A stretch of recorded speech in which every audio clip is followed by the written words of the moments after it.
मोर बात ला सुन। कुछ दिन ले देखा था ते मोर ला दुरिया दुरिया भागत हस। तोला कुछ पता है? घर में मोर बिहाव की तैयारी चलत है। तब मोला काबर बतात हस? जी हाँ, तोर बिहाव लगत है, कर ले। किशन, ते कहा थे से बात ला?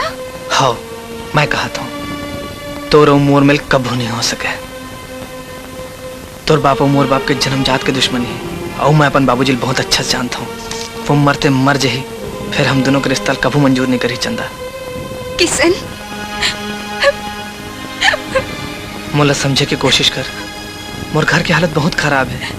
राम भैया और सोहन भैया के घर ले जाए के बाबूजी बहुत दुख पहुंचे।